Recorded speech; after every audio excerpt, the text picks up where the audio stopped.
Our speaker tonight is Henny McGuire, also named Bob, N4HY. He's actually a FRC member, for those who don't know that. He's also a PVRC member.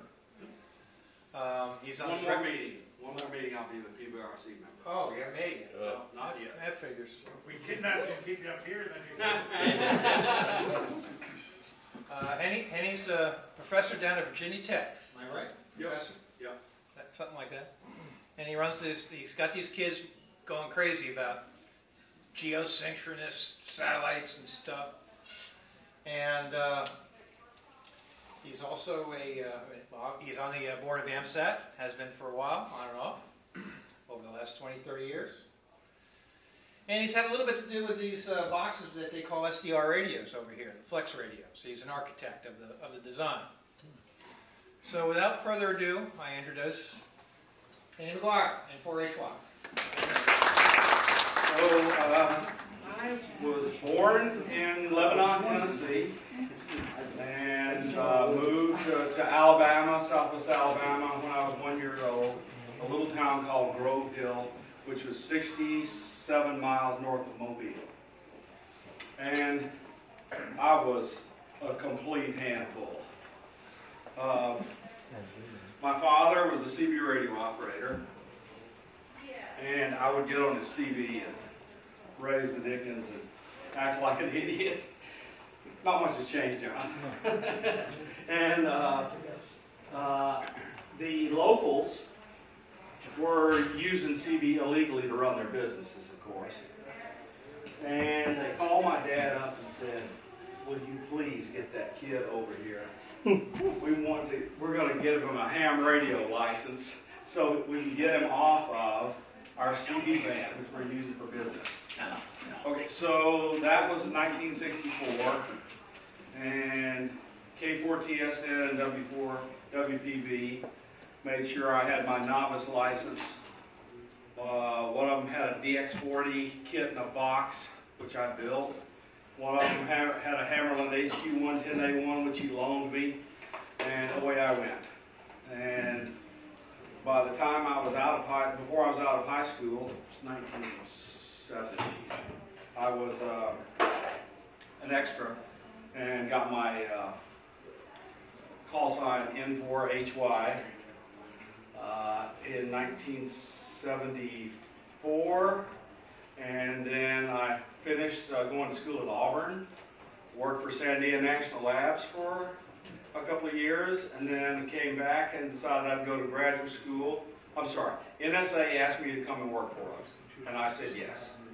And while there, they said, I figured out that everybody that was in this group I was in, they were not respecting me, even though I thought I was keeping up with them, but they had little respect for me because I didn't have a PhD.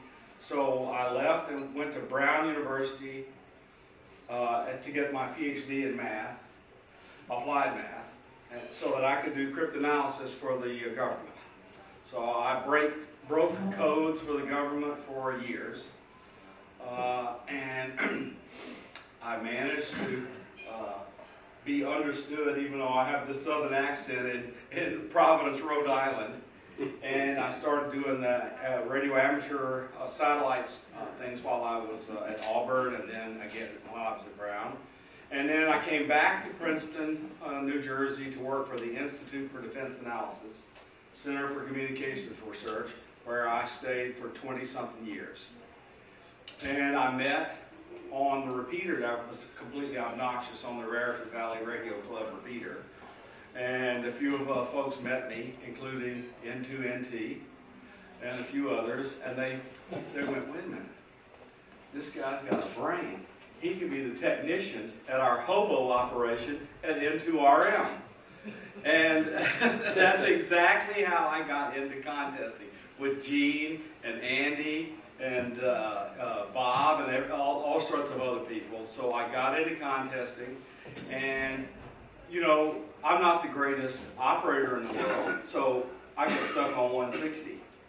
Now, 160 is like my favorite band of all time, even though I've had a few top 10s in competitions on my own, mostly operating Andy's station.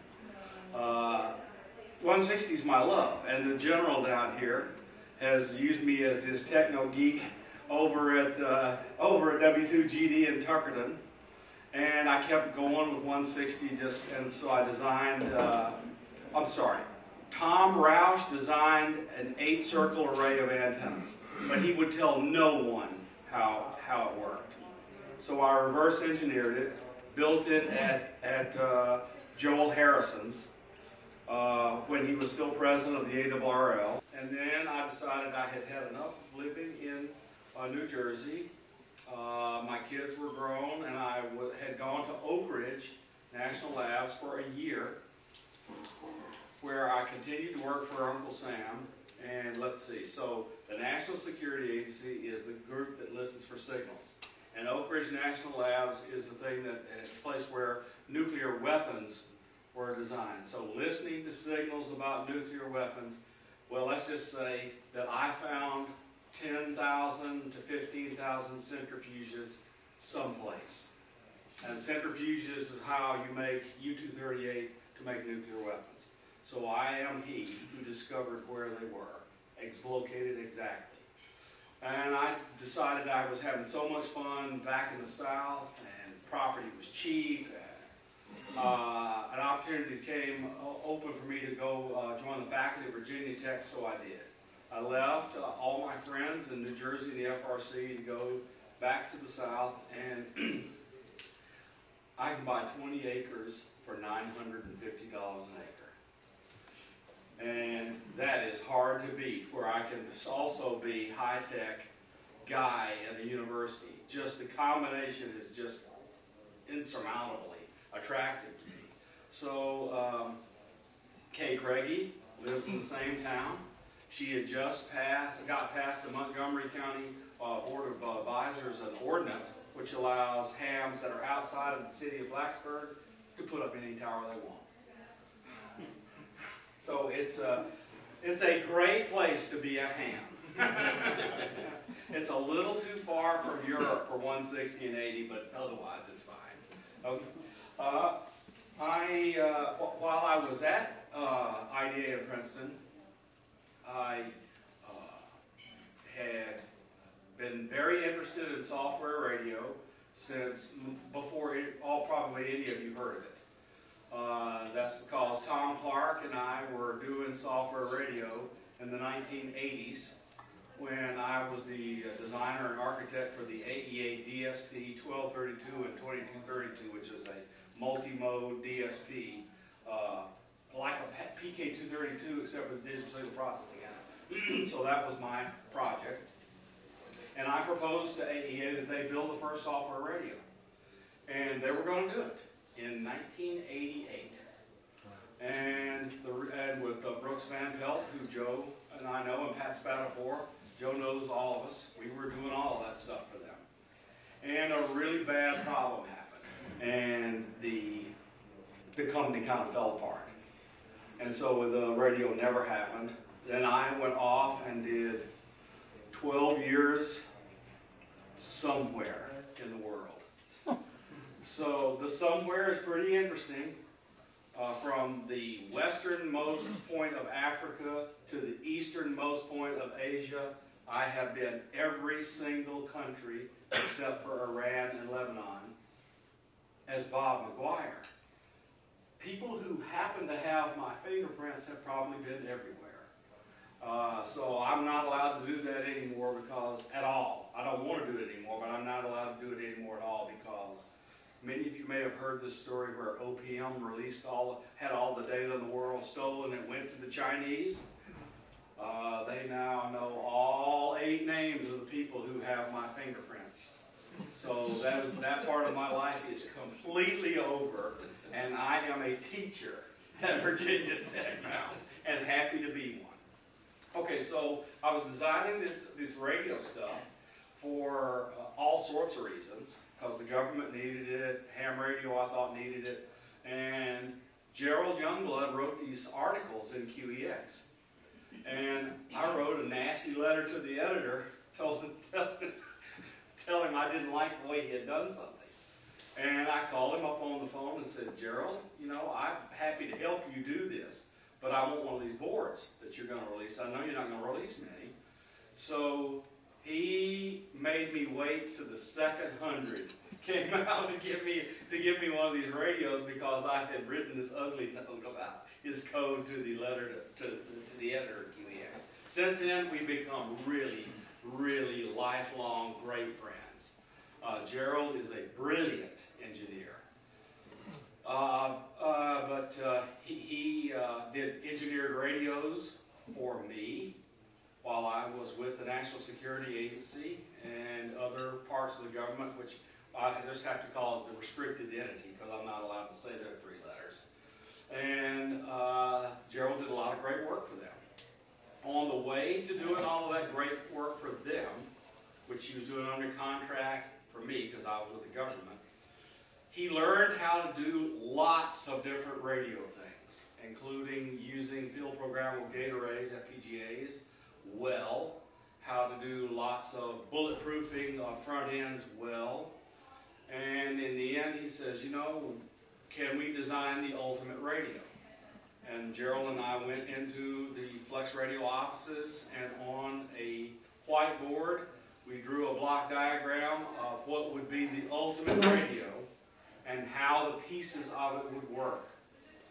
And he put together a team, and we built all of those pieces. I kept saying we need to do this way, we need to do that way. So I did not do the detailed engineering. I did not write the deep code. I did not pick the parts. I did not lay out the circuit board. So I'm like the architect that designed your house. I'm not the builder or the contractor, but I'm the person who drew the picture. So that's my role with Flex, is I'm the person that drew the picture and told him how to put what the pieces needed to do. He picked the parts to make the radio work and has done really, really well. And I had absolutely nothing at all to do with Maestro. That's the new front panel with the display and the remoting of it. I did not know it existed until the rest of you did. That's how well they can keep a secret.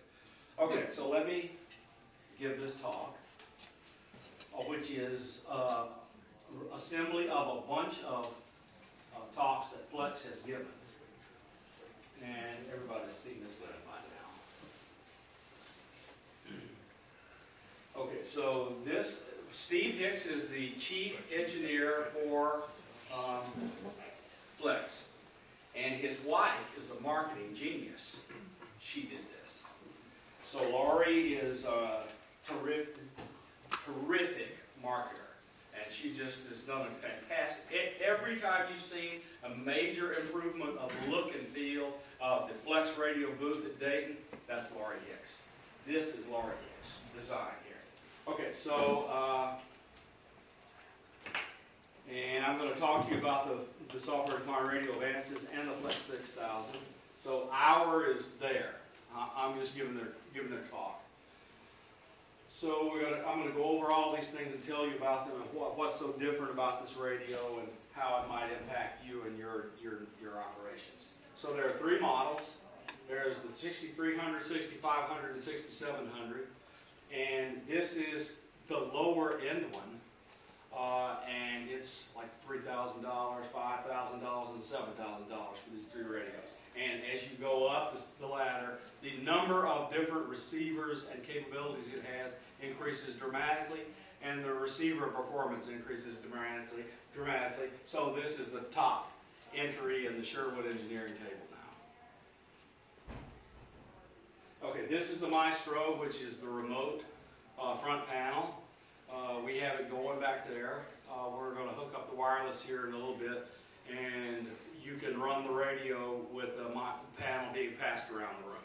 You can operate CW voice, listen to the radio, all of that stuff as the front panel is being passed around the room. So right now, it works on your local area network.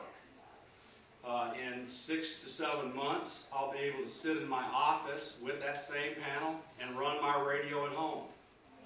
And with the right software changes that need to be made, which I will argue for, they'll probably tell me if I don't do it, they're not going to do it. And I want it badly enough, I probably will have folks do it for me. I want to be able to drive to Roanoke, get on American Airlines, head for California, which I have to do way too often, and sit in my seat and operate my radio at home from the airplane. Because with the Wi-Fi through the satellite all the way to the ground. This is just massive changes happening right in front of us. So this would all be neat gizmos with by the way, the most sensitive, highest resolution pan adapter on the planet. That's it, right there. None other can compete. Okay, so let me go over kind of how the radio works and why it's different from things you may have seen or may have in your shack. So what is under that blue box for radio magic? These are the 3 receiver architectures I'm going to go over. You may know them, but let me go over them anyway. Almost all of you have that.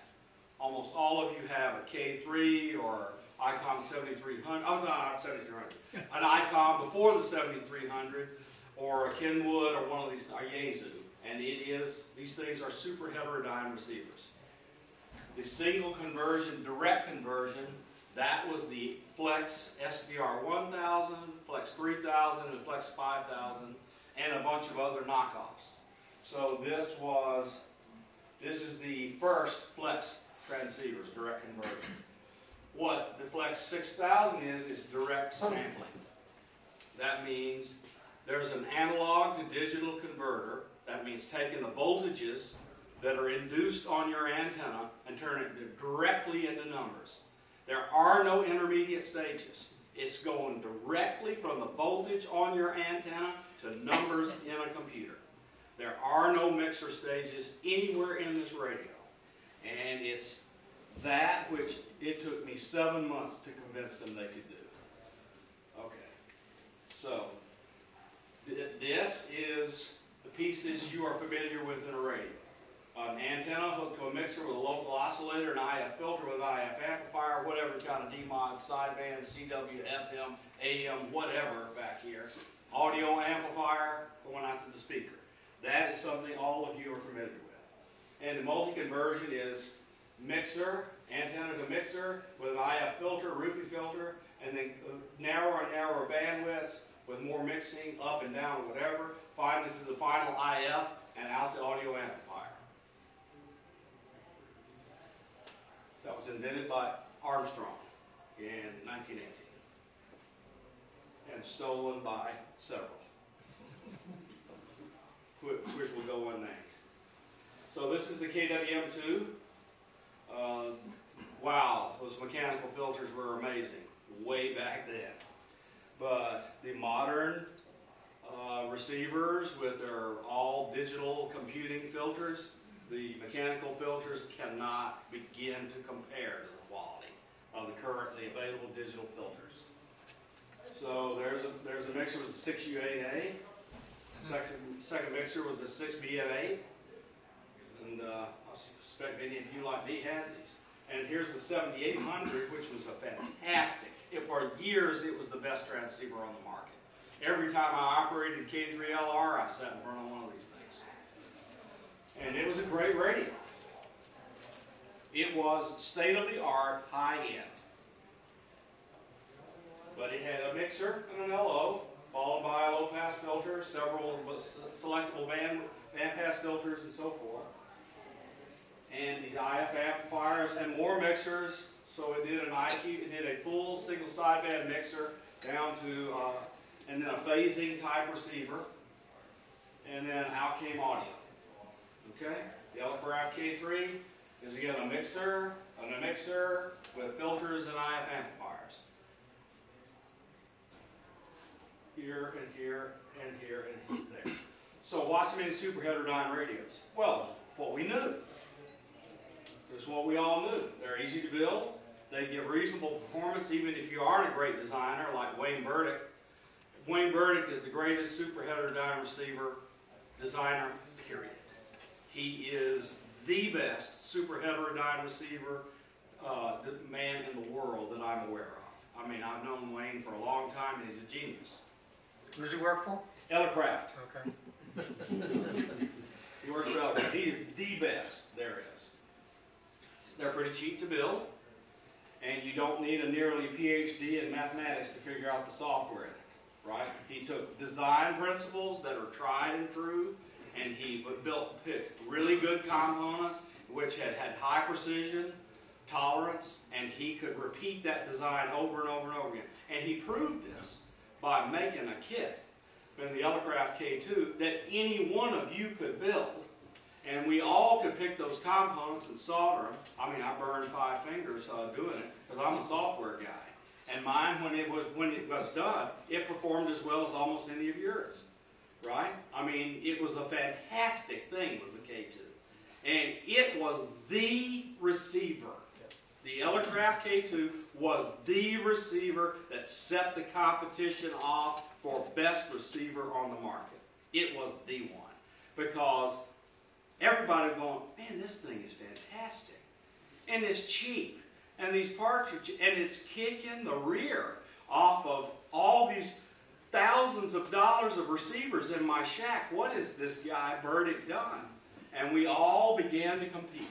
Every receiver designer in the world began to compete because Elecraft brought great receivers back to the United States of America after it had been overseas in Japan for years. The R.L. Drake was destroyed, Collins was destroyed, it all went to Japan, and Wayne Burdick and Elecraft are the reason U.S. is back in the great receiver stuff now. Tentec has tried. They've had problems, they continue to have problems, but they really tried hard, but they were not able to compete with Burdick's genius at K3 of inexpensive parts, high performance, anybody can build it with simple equipment in their house.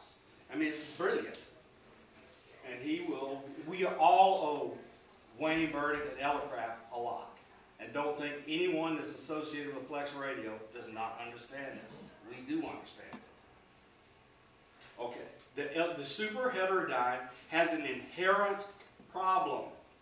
The inherent problem is a mixer is a nonlinear thing. It's close to linear, but it's not. An LO is a thing that generates phase noise. And so the phase noise goes up to the nonlinear mixer, and the mixer sprays the phase noise all over the place. You have a filter which follows it, and that filter has insertion loss.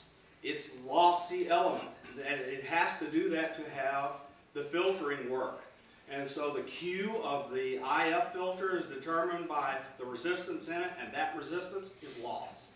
So you can have a tuned circuit with some Q, and the Q is determined by the resistor, but it is a lossy element. So I have phase noise, nonlinear mixing, and a lossy element increasing the noise in the receiver. Every time you have one of those stages, that is the inevitable outcome. Distortion, noise, which has to be overcome by an amplifier. So when the amplifier follows that filter, it amplifies the noise. The noise floor is raised by the insertion of that filter. The noise figure goes up, and I have to follow that by an amplifier to pick the signal back up off the noise floor so it can go in and run the next stage, which is typically another one of these. Mixer, filter, LO with phase noise. And the 7300 is now trying to compete directly with Flex. And from what I hear, it's a great radio. I'm thinking about buying one when I go to Dayton. So direct conversion was these radios that you may be familiar with, the SDR 1000, 5000, 3000, 1500, and the KX3. These first four were the lousiest contest radios that ever got put on the market. They were horrid. So Gerald kept saying, Bob, go talk some of your contesting buddies into using them. And I would say, no, Gerald, I'm not. I cannot talk any of them into taking the worst workflow radio in existence and contest with it. I says, they're not. I says, I'm going to go to Crivelli and tell him he's got to run Windows. He's got to use a mouse. He's got to click here and click there. So he let me bring one Flex radio. One Flex radio because it has a 200 kilohertz wide IF with extremely high performance from band edge to center. The performance in a Flex 5000 is constant across the whole band. And he let me plug it into my very first incarnation of the 25-foot vertical with a top hat at W2GD before I built the 8 circle for Frank Donovan, Joel, etc. Okay. All right. So my father took me to a convention, and I won the CW competition for people that were below 21. And Clark said to my dad, "You gotta let this kid come contest." And my dad said to Vic, and I didn't know. My dad said to Vic Clark, "Well, who are you?" And neither one of us knew, even when he took me off to this contest station where I met John. So, I mean, I was like some poor kid redneck from the sticks of Alabama. My father went, who the heck is Vic Clark? That was, he was president of the ARRL and W4KFC. And when I won that competition, he was visiting that convention and says, "This kid's got a contest." So what if I want 2 receivers? I got to have a mixer and an LO and another mixer and a set of filters, 2 IF amps, ADCs, DMODs, etc. And those 2 things have to be combined, combined right before the digital to analog converter. Okay, so what happens here? I take the sum of the noisy signal here with this noisy signal here, and I add it up in here. And the noise floor rises because phase noise mixes. It's just difficult to make this work right.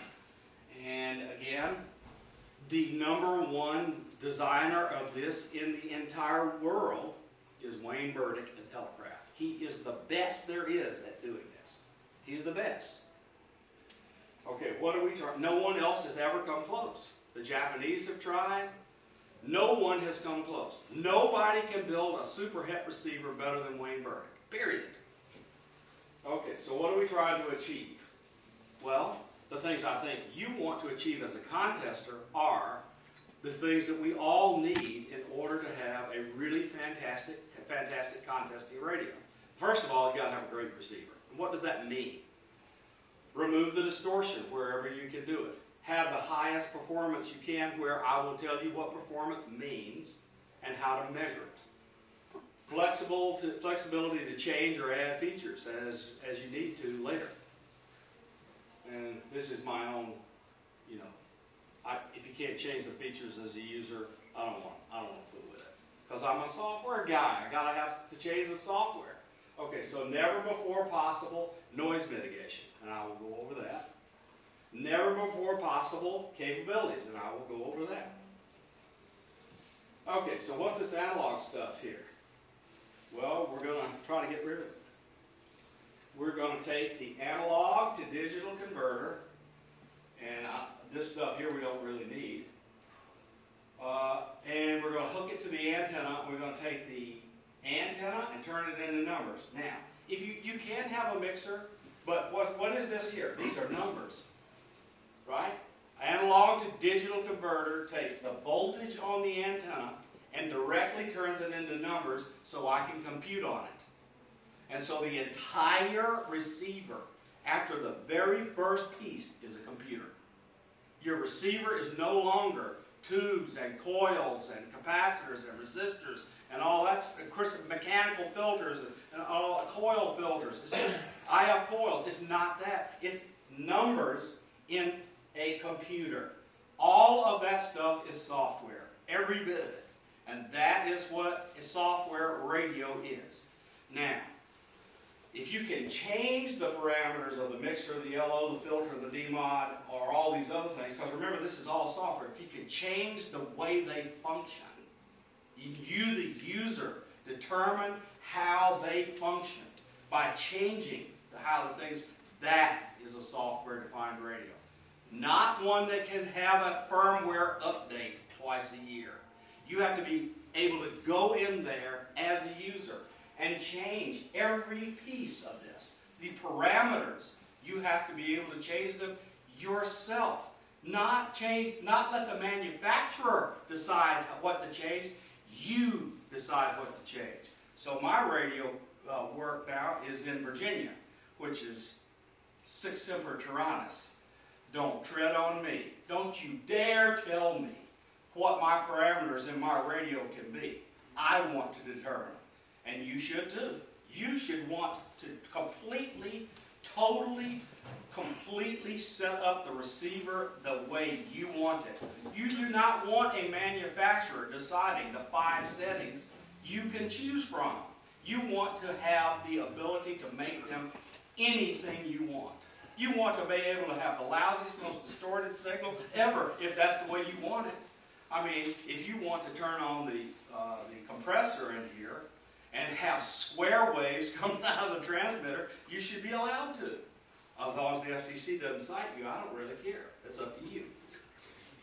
You're free to do as you wish in a software radio. It's freedom. Okay, so why doesn't everyone do direct sampling? Well, I'm going to tell you. The data coming out of that analog to digital converter is massive, and you're about to see. So this was 10 megabits per second way back in the early Ethernet days. This is an Ethernet card doing 10 megabits a second. Well, let's look at this direct sampling receiver, 125 megahertz of bandwidth. And I'm going to do 2 times that in number of samples per second. For some of you who know the math behind this, and I'm an expert in this, but I'm just going to tell you, this is called the Nyquist rate. So what does Nyquist mean? It means if this is a true 125 megahertz wide signal, and I sample it 2 times per cycle, by cycle of the highest frequency, I can reconstruct the entire analog waveform from just those 2 samples. That is the Nyquist theorem. All I need is 2 numbers at the highest frequency, so long as I sample twice as fast as the highest frequency. That is the Nyquist theorem. And it really is as simple as I'm telling you. If you've got 2 samples per sinusoidal cycle at the highest frequency, I can write down the rest of the signal. I can just write it down. I can draw it on an oscilloscope, but I have to use a computer to do it. Okay, I can reconstruct the voltage waveform from those 2 numbers per cycle. As the frequency goes lower, the number of points per cycle goes up because the wavelength gets longer. So I'm sampling it regularly, and what determines how many samples per cycle there are is the wavelength. If the wavelength is this long, I've sampled it many times. If the wavelength is that long, I'm only sampling it twice. Okay? So that's how all this works.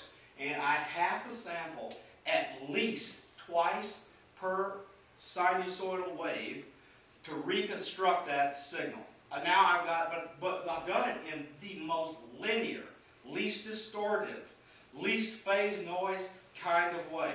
That is a perfect, as perfect can be, representation of the initial signal that was on that antenna. There is no way to do it better than that.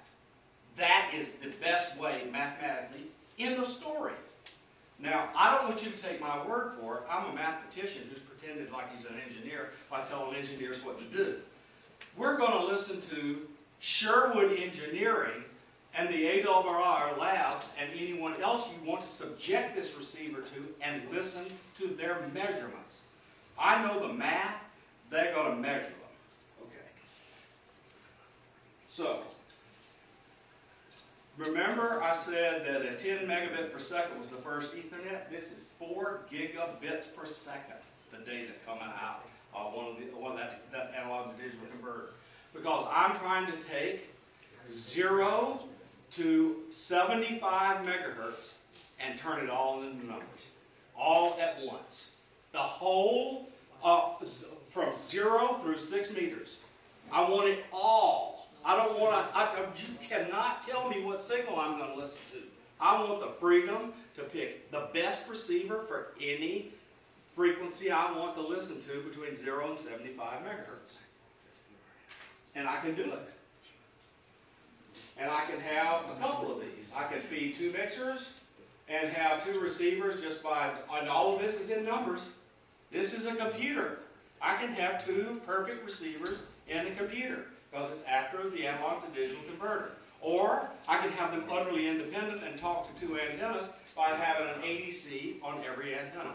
And then I have 2 completely independent antenna connections, 2 computers running the same kind of code. That's the 6700. It has 2 ADCs. All the rest of them have 1 ADC. So I have not only multiple radios per ADC, I have 4 radio receivers.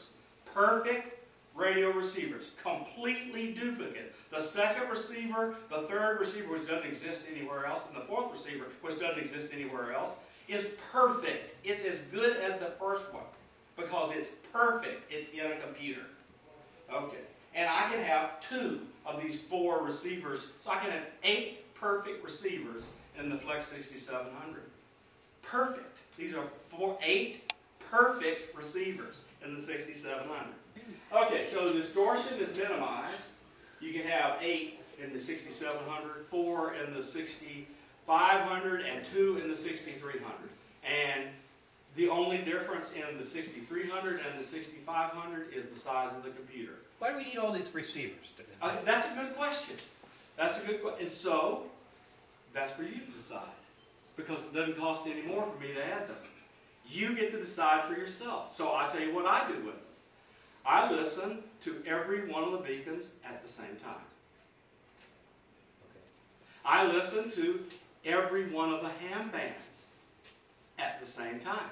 And I have a pan adapter scanning every single amateur radio band all the time looking for signals. Now, there's a restriction. Don't let me fool you. That part is not perfect because I can only plug in 2 antennas. So I can't plug in an 8-band antenna into one of those connectors. I have to make some compromises with this system. Now, I can listen to every frequency, but I can't listen to every frequency with a great antenna. You know, you're duplicating what W8 Alpha Hotel had when he was alive. Only he did it with little radios. Go ahead. Yeah, he had 8 of them in a box. Yes, he did. Yeah, he had 8 boxes. Yes, he had 8 boxes. And K3LR was recording entire contests with those boxes. He did. LR recorded the entire CQ Worldwide CW contest for the entire period and ran it all to disk. And that's how K1TTT did his statistical analysis to figure out who was cheating. I know all the dirt, John. You just don't think I do. Remember, I'm a spy. I know. I'm a spy. I know all the dirt. We know about you disappearing. Okay. This is the best receiver in existence on 160 meters. Period. It is the best. That is the 40 meters in Europe is the band with the worst possible signals because they're strong. How strong do you think the strongest signal received by anyone in Europe is? Yes. Huh? It's not that. So I'm going to give you articles later by people in Europe that have measured it. And 40/9 is the worst signal ever measured. Ever measured by these people. I'm going to give you their data because the thing I'm going to tell you now is if somebody tells you that they can give you a bazillion dB, a blocking dynamic range, you go, who cares? Who cares? You don't care. You cannot use the blocking dynamic range of any receiver on the market that's worth a toot. I'm talking about any of the ICOMs, Elecrafts, Flexes, Yaesus, any of the decent receivers. You can't use the blocking dynamic range they brag about. You can't use it. They're all better than needed. So don't brag to me about blocking dynamic range because it only proves to me you do not know what you're talking about. I'm going to be nasty about it because they keep throwing it up in my face.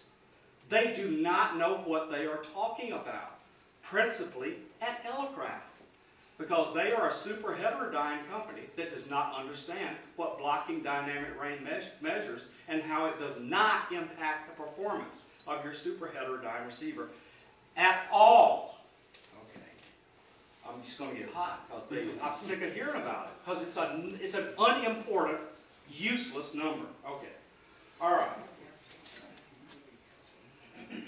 So the 6000 has the highest measured linearity, the highest one of the 2 or 3 highest measured IP3s. It has really, really, really low phase noise.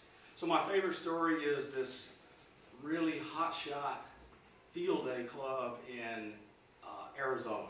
I have a picture of it. Anyway, I'm not going to remember their call sign because I haven't done a field day lately since I left near John. He always kicked me in the tail and made me operate field day, and I always, yeah, okay, John. All right, so they took 3 transceivers. They put one on CW, one on RIDI, and one on single sideband. And they operated all 3 of them simultaneously on 20 meters with their antennas within the allowed circle.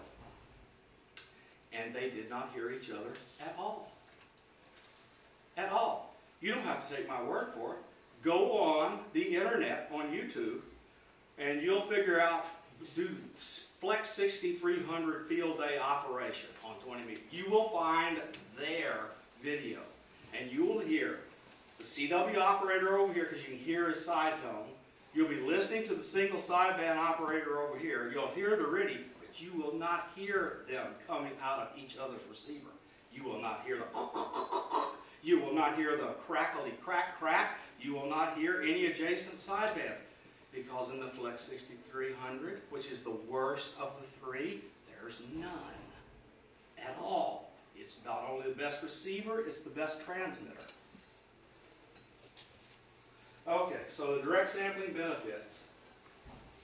Look, ICOM said this. That makes it right. ICOM said it, so that's probably a lie, but it's almost true. But I'm going to use it anyway since they said it.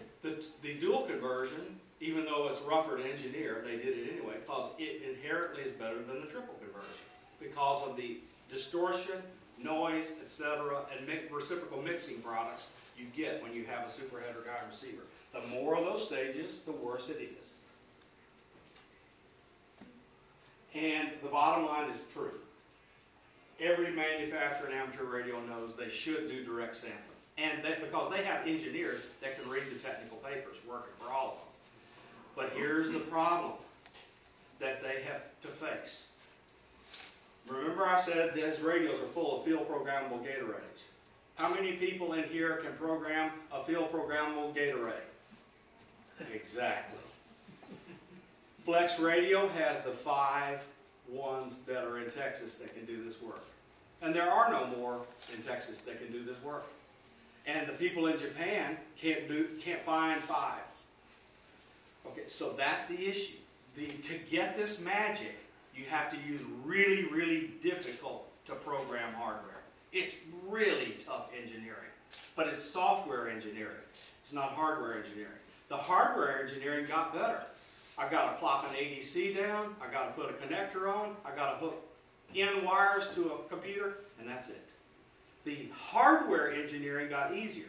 The software engineering got ridiculously hard. And there are 5 people that are good at it. And they all work for Flex. So they all know this is the best way, but no one but Flex has assembled a team yet. Others will assemble it. Others will, because necessity will require them to find these people. And if they can't find them, they'll take people they already have and put them through training. So they don't have a choice. They have to compete. And they'll compete this way. Okay. So what is phase noise? Okay, so here's a local oscillator, and these sideband skirts on either side of the oscillator, that's phase noise.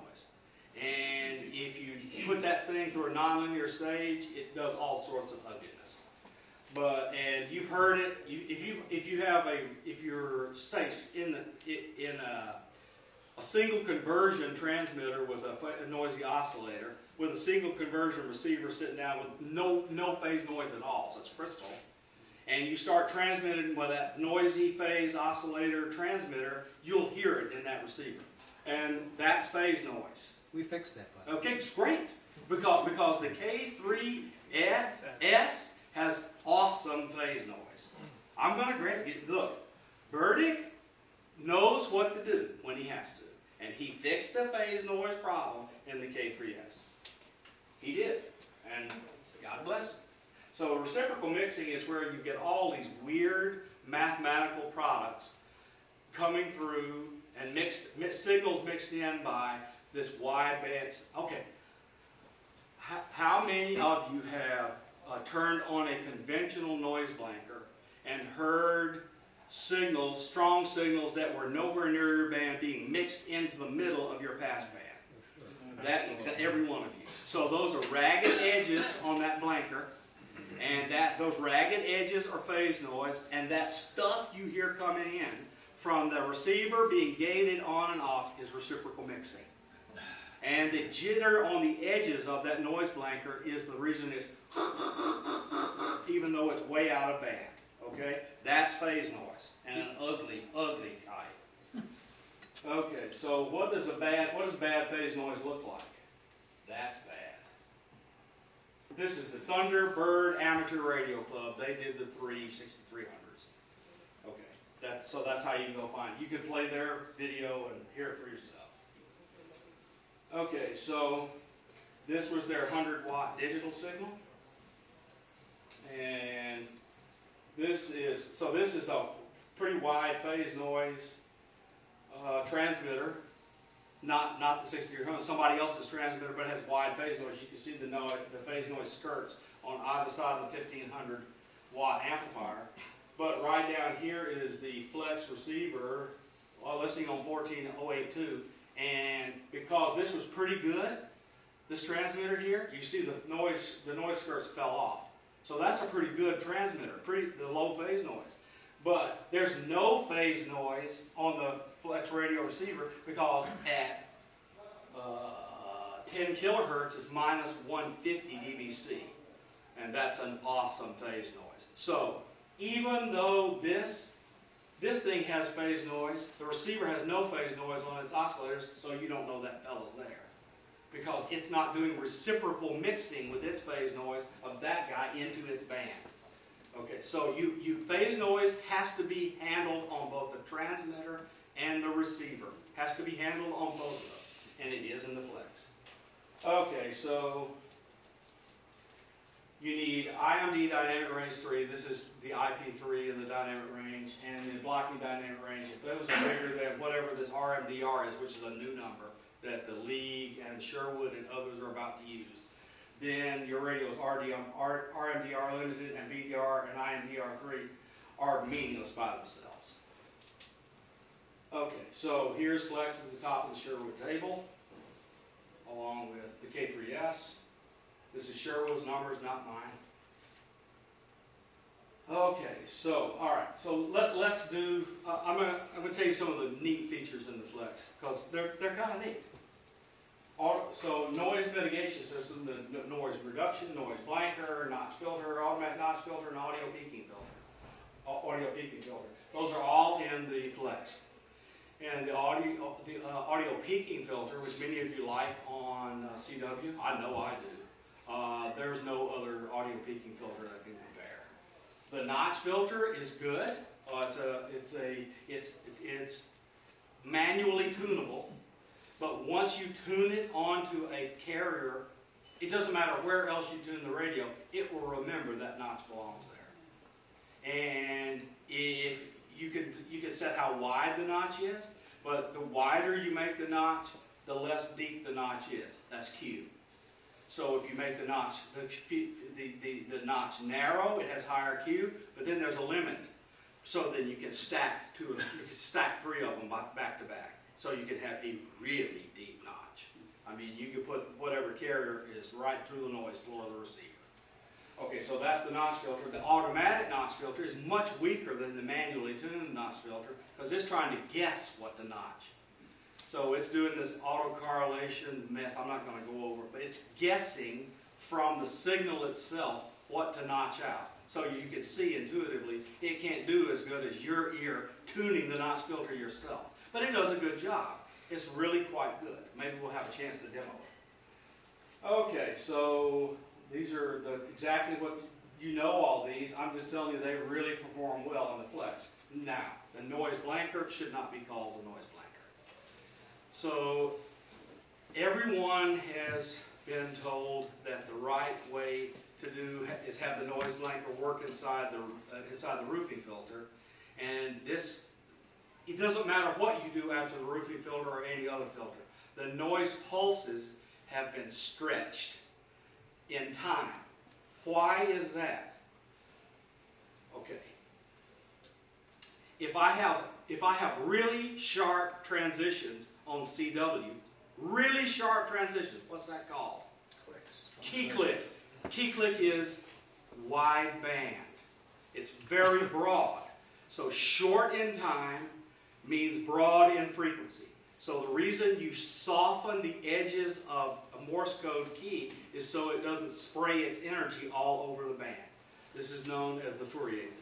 But don't worry about what it's called. Just if it's short in time, it's broad in frequency. If it's narrow in frequency, it's broad in time. And there's no other way around it. That cannot be changed. So the minute you bring a signal inside a receiver and you narrow band it, you've stretched it in time. So now the pulse, which was 1 microsecond long, has become milliseconds long, and it's really hard to remove. And a bad thing you do is gate that receiver off for a full millisecond to get that pulse gone. So you've got your receiver turned off for a millisecond. You've lost 1/1000th of the receiver's sensitivity. That's because the receiver's been turned off for 1/1000th of the time. So 1/1000th of all the power that went into the front end of that receiver is lost forever.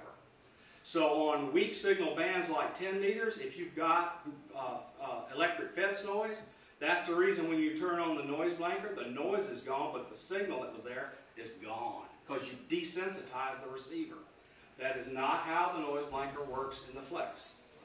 In the Flex, it takes the shortest pulse at the highest ADC rate, the very highest, and it says, I've identified this as a pulse. I know what it looks like. I'm just going to subtract it. I'm not going to turn your receiver off. I'm just going to subtract the pulse. Just subtract it off. It's a number, remember? It's numbers. I can guess, figure out what the numbers are, and just subtract the numbers. And guess what? That's a completely linear operation. So there's no distortion in me subtracting this noise pulse, as I haven't turned the receiver off, which is a very nonlinear thing. And so every other noise blanker that turns the receiver off is doing a nonlinear thing. The Flex does not do a nonlinear thing to blank the pulse. It subtracts a copy of the pulse. It is unbelievable in practice. Yes, just unreal. Just noise comes, you can flip that switch on, and it disappears, and the signals come out. It's unbelievable. And you do not mix large signals that are well away from you into your passband at all. This is the nirvana for noise blankers we have been looking for ages, and we finally got it. And we kept trying to work with these stretched pulses, and it was just impossible. Until we got the direct sampling receiver, we did not have the pulses short enough to pull it off. Okay. This is the smart WMD. That's the one that's subtracting the pulses.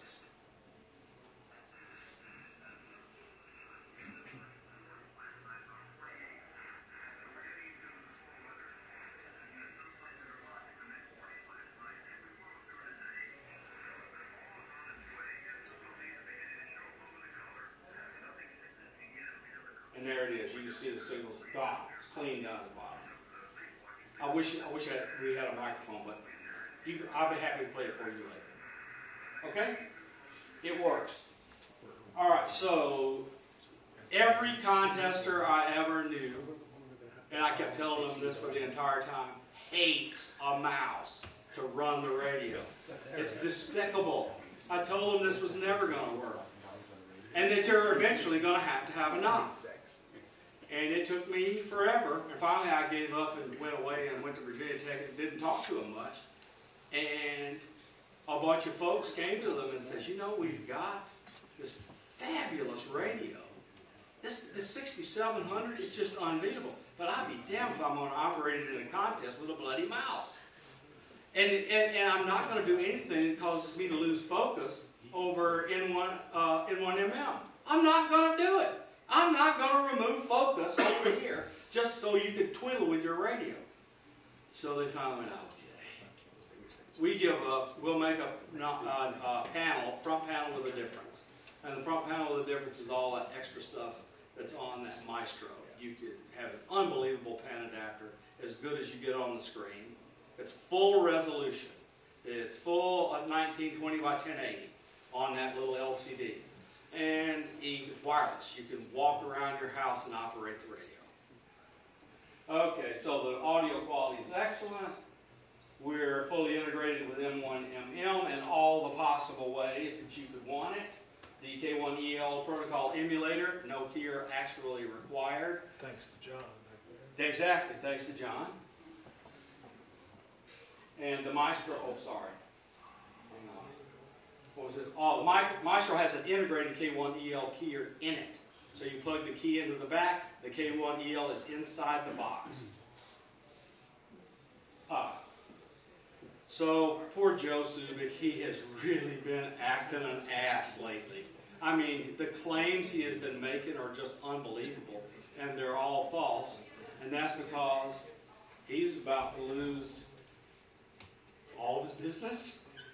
I mean, you're not going to need anything from Magic, whatever his company is, Magic Hand. You're just not going to need it, because remember, this is SO2R in a box. And you need to buy this little external filter so you get those fancy filters that everybody uses, but plug that dude in and it's SO2R. You plug a filter box in, turn on the radio, go. You load the SO2R profile, and that's it. And I'm going to show you some pictures to prove it. K9CT operates SO2R with this radio. This was his old way. It looks really neat, doesn't it? Until you look behind. And the thing he said was, I can never get out the ground loops. I'm always fighting with hum. I just can't get this to work right, no matter how hard I try. And every time I go in there and unplug it and plug it, it's different. I've got to redo the hum removal, DC loop, ground loop stuff again. So this is Maestro with the Flex-6700. And here are the wires. And they never change, no matter what mode you're operating in. Single, SO2R, whatever, it's just the same. Nothing changes. This was K3WA before and after. And those ground loops and hum pickups and RF interference and other stuff that comes in on all those wires, there's not enough cores. There's not enough lead in the world to make cores for you to put on all those cables. And then you'll accidentally knock one off and you got hum again. Okay. So this is the new deal. Okay, so digital modes, no wires. Absolutely no wires at all. There's no sound card and no wires. You turn on the digital code on your computer and it is electronically hooked up in the computer to your radio. There are no wires whatsoever, no sound card involved in your digital mode programs. And the hookup is called DAX, but you'll figure it out if you get one of these. Okay, so AI9T now uses it. If you're an RTT wire, you know who he is. Okay, so John already saw what the Flex series can do wideband on skimming, because the only time he let a Flex 5000 in to W2GD at Tuckerton was when I hooked it up to my first vertical and did skimmer over the all of 160. And it worked like a champ, but it's worthless for operating, that radio was. It was horrid. The CW was ridiculous. The keying elements were delayed milliseconds from the time you closed the key. It was just the most awful contesting radio ever, even though it had really good receiver performance. We did tell him to get it off the table. Yeah, I don't blame. And he did. And what I did, I said, so how about over here on the skimmer? And it worked. Worked on the skimmer beautifully. But that was all it was good for. I mean, literally, good for nothing else. I wouldn't do it, and I helped build it, helped design it. Okay. So I have no idea whose radio this is or what it is, but it's a bunch of pan adapters operating on 10 meters and 15 meters, and it's clearly N1mm, and with band scope and waterfall over here on spec review. So anyway, there's CW skimmer on the right. I don't know all these windows because I didn't make this slide. Okay, look. Here is the K3 with everything you need to do SO2R. Now, I did not write these numbers down, and I do not claim they are true. I only reporting the numbers Flex put on this slide. Go check them for yourself. They claim that a K3 operating SO2R is twice as expensive as the Flex-6700. And you need to add stuff to the 65 and 63 to get it to do SO2R. The Flex-67 is SO2R out of the box. You've got to add some stuff. The filters, etc. And for the 6300 and 6500, but it's 45,000 and 6400 respectively to operate SO2R with those two boxes. What's the pans? What's the pan? Pan adapter. So that's that wideband screen. $11.99 on a 6700. Yeah, the Maestro is $11.99. Oh. Yeah, don't you only have 2 pan adapters or 2 slice receivers on the Maestro? On the Maestro, that's correct. 2. Yep. That's correct. That's all you can get on the Maestro is 2 because your Ethernet cable and your Wi-Fi will not tolerate more than 2 at a time. If you have your computer in the same room and for whatever reason you decide to contest with a freaking computer, you can get 8. But I don't. Can you use 8 in contest, John, at one operating position? No. No, I don't think so. I think you do SO2R with that box, and 2 is all you can ever use contesting. That's my opinion. You only got 2 ears. You only got 2 ears. Unless Right? you're doing RTTY or something, that might work.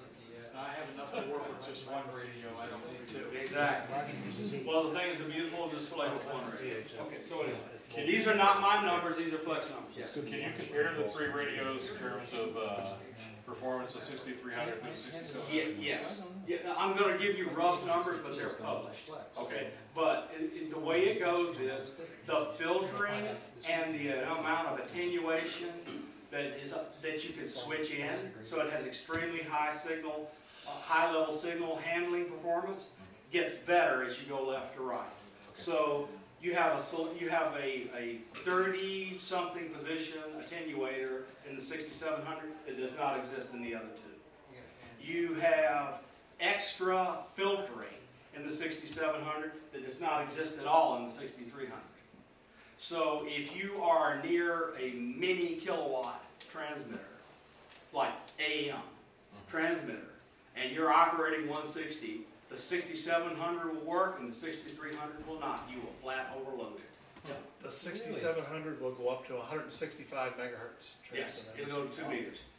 But 2 meters. if you are operating 160 meters near an AM transmitter, do not buy the 6300 unless you put on an external filter, because it's using the miracle of math to do its high performance filtering.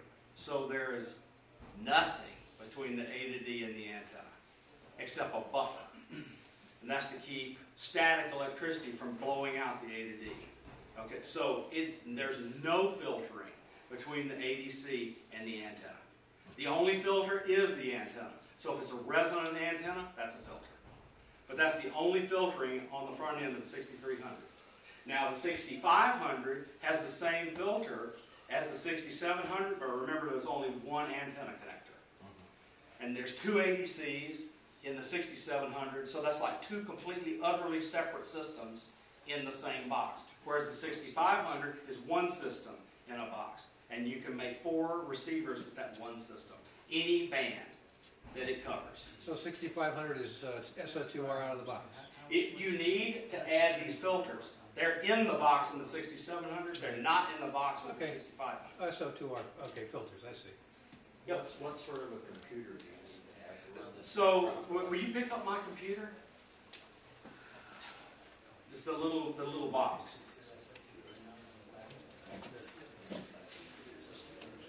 That is an excellent question, and thank you for bringing it up.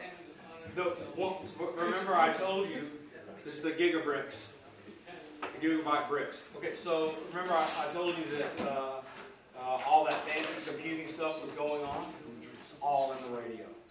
The only thing the computer is used for is logging and display of the pan adapter. That's it. You don't need much computer, and that's it right there. That's my computer that I can contest with. I don't need any more computer than that. I cannot use all the compute power in my station. If I have 8 pan adapters, I can't use it. You have to know how to use it. Good video is more important than. Yes. This thing has excellent graphics. So, and I have a monster screen, so I can put 8 pan adapters up and go crazy trying to figure out what's going on. But I have a question. Yeah, yeah. I read a lot of the stuff on the Flex Radio, basically where everybody writes their highs and lows and all that. Then why is there seem to be so many problems with people getting the SDR software to work on different computers and all the different little sub-programs that they need to get their Flex to work? Okay, that's a really good question. So hooking up these digital audio cables is new to most people. They're used to plugging things in the back into the audio card. So it's, in my opinion, it's entirely too complicated to hook up those digital audio cables. There's a panel, you got to figure out which setting to do on it. It's awful. I really dislike setting up those digital audio cables.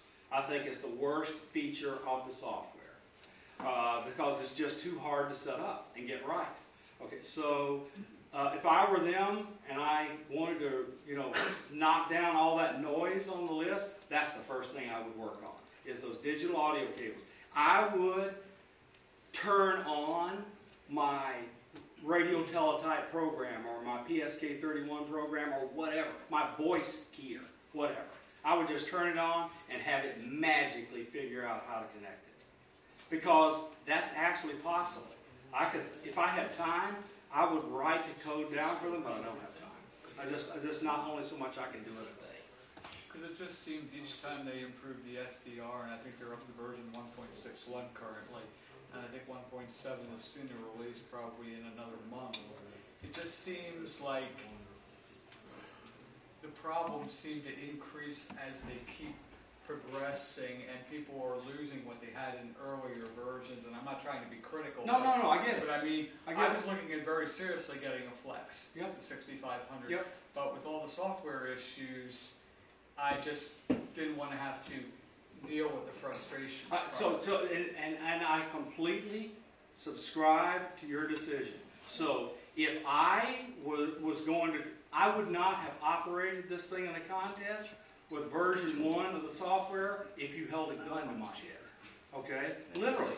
So the thing that is improving most rapidly is the software. And there's 1.7 is a major improvement. But I completely support you in your decision. And you should wait until you see that noise go down. Because it's going to go down. Okay, any more questions? Yeah, how does SO2R transmit work? Okay, so you set it up with SO2R profile, and there is a keying sequence you do that's easy that switches the transmitter to match the receiver for the way you want it matched. So if you have N1MM and you're doing SO2R, it automatically assigns the transmitter frequency to the receiver you're currently listening to the station on. So that's done automatically. The edit focus, edit window to edit window, as that focus Each of changes. the 2 receiver inputs is also a transmitter output. Can be. So you can go to 2 separate amplifiers and 2 separate Yes. antennas. On a 6700, you have 1 transmitter output connector. Just 1. I'm sorry, 6500. 6700 has 2 antennas. Okay. And you can make the transmitter go to either antenna. It internally switches. And so the transmitter will go over to this antenna or to this antenna, and the switching is done internally. Sorry about that, Chad. And what kind of A to D converter is used in this thing, and what's in front of it to get a signal strong enough to really be able to sample it? Okay, so that's kind of the really, really interesting part of the math. So you have to choose that part carefully. And as a matter of fact, on a resonant dipole, on any band, nothing is needed in front of the ADC at all for it to have a sufficient signal strength to hear everything that's above the ambient noise floor. It has sufficient sensitivity on every band except for 15, 10, and 6. And on those bands, you switch in a preamp, and that's done automatically. You can switch those things out manually, but it does the optimal settings by band automatically. So on 160 through 20, you cannot use the sensitivity that is in the Flex-6700. You cannot use it because the ambient noise floor in the quietest place on earth is higher than the noise floor of that receiver. On 15, 10, 6, 12, that is not a true statement, and you need a preamp. You need to lower the noise figure on those bands for it to work properly. On 160 through 20, you can't use the sensitivity that's there because the noise floor is so high on 160, you just can't use the dynamic range it has available to it. The sensitivity, sorry. And the A to D converter It's an analog device, is 9763, I think. Yeah, and it's got that big a dynamic range. Yeah. Okay. So that is a very, very good question, and what I want, because this is going to go on forever if I don't stop. I'm going to leave with John a collection of things that have been written about the receiver. So one of the things is the ADC myth demystified. Okay. I'm going to give you a number, and you're going to go, what? And I'm going to explain to you why you shouldn't go what in the simplest, quickest terms I can. The spur-free dynamic range on the analog to digital converter is 75 dB. Now you go, wait a minute, that means the dynamic range of the receiver is 75 dB, and you are wrong. You are wrong. The reason you are wrong is all of the increase in dynamic range happens inside the computer. It's called filtering and decimation. And I'm not going to be able to explain to you how that works, but the 75 dB dynamic range signal comes in the front end, and magic occurs in the software, and you get another 40 dB of dynamic range inside the computer. And it's called filtering, and downsampling and filtering. And the computer's inside the box. Computer's inside that box. Yep. So this is the most misunderstood part about this receiver. How does it get this large dynamic range with an ADC that has a smaller dynamic range than it claims? And it's the math magic that goes on in it. And I'm going to leave with John 8 articles. And so in this eight things, one of them is an article about the ADC myth. Another is a spreadsheet. And this spreadsheet, you can put 120 dBm signals into this spreadsheet and see you won't overload almost any receiver that you have in here, unless you're right next to one of these things. It's just, you don't get overload.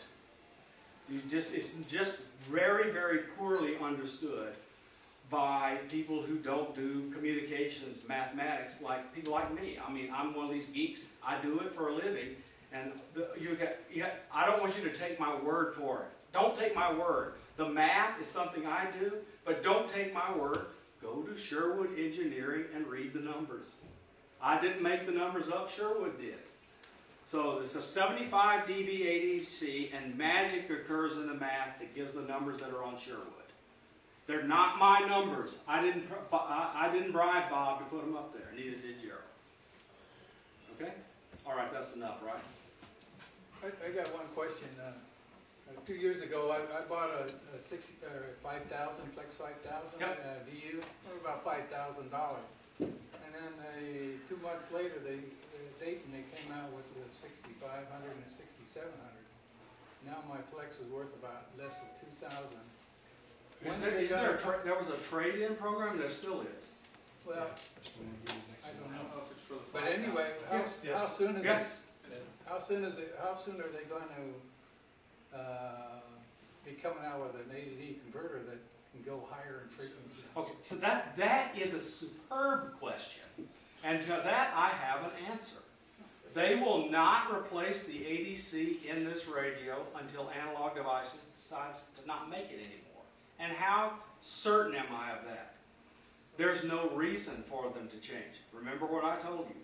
You cannot use better performance on any amateur radio band than is exhibited by the Flex.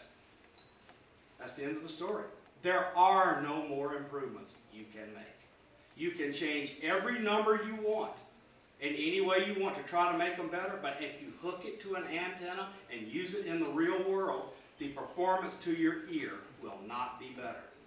The numbers will get better. Your usable performance can never be made better than the Flex. K3S is like a femto difference, and they're at the top of they're the top two on the Sherwood table, and both of them on some bands exceed the performance you can ever possibly. They both might. They both might now exceed the performance you can use. I think both of them do. I think both the Flex 6700 and the K3S now exceed the performance you can get. And that's the reason Gerald doesn't care anything more about improving performance. What he cares about now is improving the workflow for contest operators and so forth. He wants to improve the software so you can use it more easily. So it's not a hardware game anymore. I think Elecraft and Flex, they've kicked the Japanese all the way around Long Path. Okay, I'm serious. They're done. Okay, so except maybe with the 7300, which I have not had my hands on, and Sherwood does not have in his table yet. So the 7300 may also be that. I am ignorant because I haven't seen the numbers. Okay, but the K3S and the Flex 6700, I don't believe you can use more performance than they exhibit. Yeah. With the new synthesizer boards in the K3, is that making equivalent to the K3S? Yes. Yes, that is the K3S, and what they did was drastically improve the phase noise and the spurious emissions. I think the oscillator now is as good as the Flex, or it's so close it makes no difference. Right? I believe you can put 200-watt transmitters. And I think you could put a Flex 6700 and a K3S and crank them up, and they couldn't hear each other 20 kilohertz apart. That's how good they are. You can't use more performance than those two transceivers are giving you. The K3S and the Flex 6700. The United States is now back on top.